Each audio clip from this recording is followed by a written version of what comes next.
কিছুই কোনো কাজই এরা করে না, শুধু কথা বলে আর মানুষকে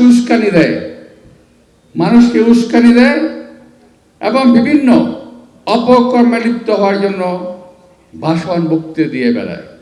আমাদেরকেও এখন আবার নতুন করে সজ্জিত হতে হবে, কিন্তু পারবো কি আমরা জানি না, ভবিষ্যৎ বলতে পারবে।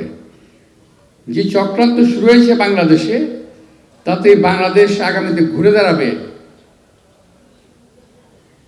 এটা কিন্তু সম্ভাবনা স্তীমিত হয়ে আসছে ধীরে ধীরে। যখনই বাংলাদেশ কোনো সম্ভাবনার দিকে এগিয়ে যায়, তখনই চলে আসে একটা পর একটা হত্যাকাণ্ড।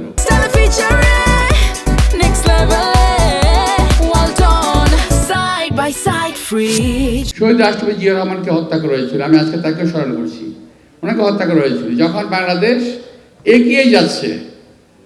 3.5 বছরের রাজনীতিতে শহীদ রাষ্ট্রপতি জিয়া রহমান বাংলাদেশকে যা কিছু দিয়েছিলেন, আজকে ওনার শাহাদাতের পর আজ পর্যন্ত বাংলাদেশের কোনো রাষ্ট্রনায়ক, রাষ্ট্রপ্রধান একমাত্র দেশনেত্রী বেগম খালেদা জিয়া ছাড়া আর কেউ দিতে পারে নাই।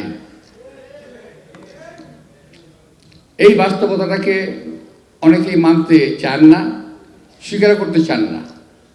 এখন এক শ্রেণীর লোক গজিয়ে গেছে, নিজেদেরকে তারা বুদ্ধিজীবী দাবি করেন, সোশ্যাল মিডিয়ায় বুদ্ধিমত্তার ঝড় তোলেন, কিন্তু দেশটাকে এগিয়ে নিয়ে যাওয়ার জন্য কী করতে হবে সেই কথাটা বলেন না।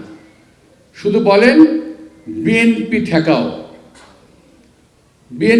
এক গ্রুপ বেরিয়ে গেছে, এরাও তথাকথিত বুদ্ধিজীবী। কিন্তু সেই বুদ্ধিজীবী 14ই ডিসেম্বরের বুদ্ধিজীবী 71 সালের, আর আজকের বুদ্ধিজীবীরা কিন্তু এক নয়।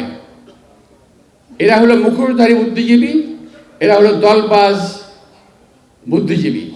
এখনকার যারা আছে কথা বলে লম্বা, কাজ করে কিছুই কোনো কাজই এরা করে না, শুধু কথা বলে আর মানুষকে উস্কানি দেয় এবং বিভিন্ন অপকর্মে লিপ্ত হওয়ার জন্য ভাষণ বক্তৃতা দিয়ে বেড়ায়। তো আজকে আপনারা খেয়াল করেছেন, সেই 71 সালের ডিসেম্বরে যে হত্যাকাণ্ড শুরু করেছিল, আজও কিন্তু সেটা শেষ হয় নাই। আপনারা দেখেছেন গত 17 বছরে বিএনপির নেতাকর্মী সহ বহু মানুষকেই হত্যা করা হয়েছে। হত্যার রাজনীতি এরা ভুলে নাই, একজন চলে যায় আরেকজন আসে। এখন আবার সেই 71-এর পুরনো সেই গোষ্ঠী নতুন রূপে বাংলাদেশে অভিজ্ঞত হয়েছে।